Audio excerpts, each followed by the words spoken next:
السلام عليكم ورحمة الله وبركاته. أعوذ بالله من الشيطان الرجيم. بسم الله الرحمن الرحيم. الحمد لله رب العالمين. الصلاة والسلام على نبينا محمد وعلى آله وصحبه أجمعين. ربي اشرح لي صدري ويسر لي أمري واحلل عقدة من لساني يفقهوا قولي. Welcome to the Linguistic Gems in the Quran series.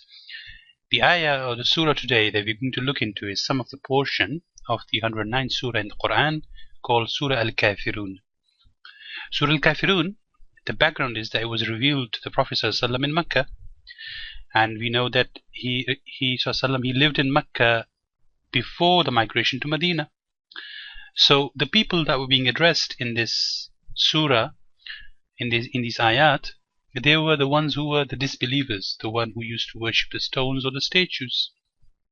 And if we look at the verses of the Surah Al-Kafirun, they are the primary addressees in this surah, and Rasul Sallam is being told what to say to them.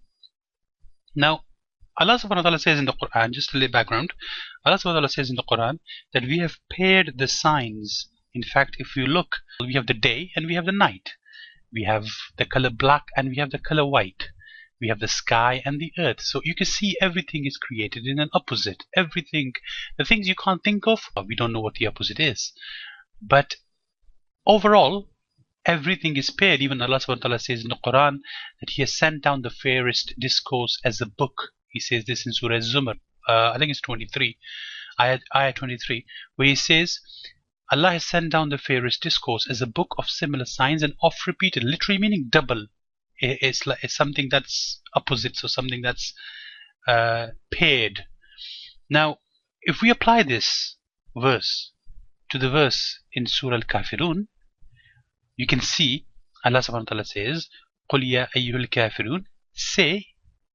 Now, Allah subhanahu wa ta'ala is saying to the Prophet ﷺ to say this, O disbelievers, I do not worship what you worship, nor are you worshippers of what I worship, nor will I be worshipper of what you worship, nor will you be worshippers of what I worship. For you is your religion, and for me is my religion. Now, how does the pairing work here? It's just something really simple to look at. If you look at the verses, in the second ayat, in the second verse, Allah subhanahu wa ta'ala says, La a'budu ma ta'budun.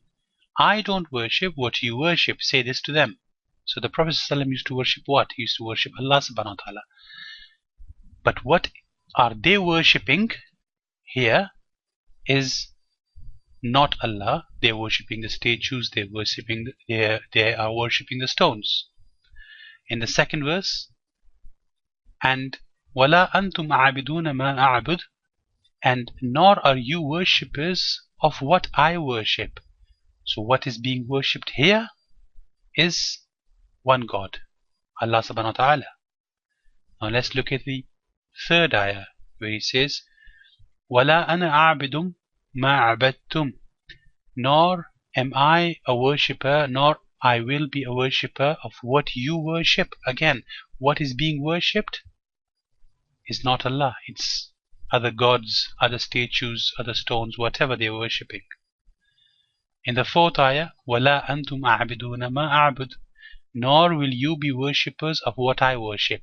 So what is being worshipped here, what I worship, is, again, only Allah subhanahu wa ta'ala. So you see, if we look at what actions being done in each ayah, in each verse, in the first one that we took, what is being worshipped, ma ta'budun, what you worship, is not Allah, it is other statues and stones.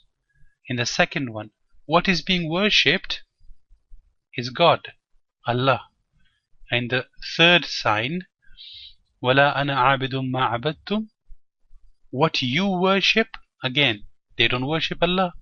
This is a creation, they worship the stones, they worship the statues. So, not Allah.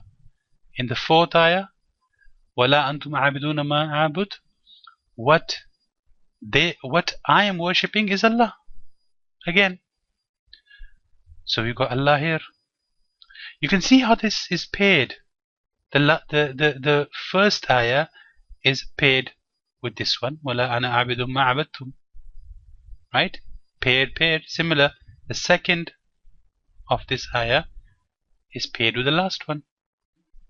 And you know what the beauty is? That in the last ayah, Lakum deenakum waliyadeen, Allah subhanahu wa ta'ala pairs both of them, what He discussed in this entire surah, in this last one sentence. For you is your religion, and for me is my religion. Their religion is worshipping stones. My religion is worshipping Allah. So both are mentioned in the last ayah. But do you know what? Something really nice. Even so, Allah subhanahu wa ta'ala mentions their religion first. Why does He mention their religion first? Why doesn't it say, for me is my religion and for you is your religion? But He says, for you is your religion, for me is my religion.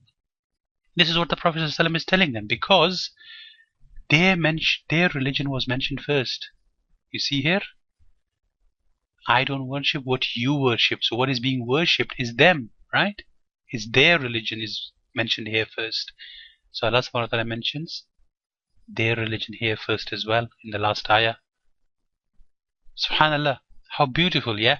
And even this is paired with that in this sense, that they are mentioned first, and here in this last ayah Allah subhanahu wa ta'ala mentions their religion first.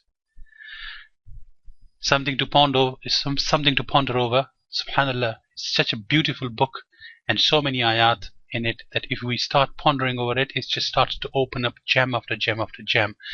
Stay with me for more videos to come on the similar topics of linguistic gems in the Quran. Inshallah, I will see you shortly in our next video. Assalamu alaikum wa rahmatullahi wa barakatuh.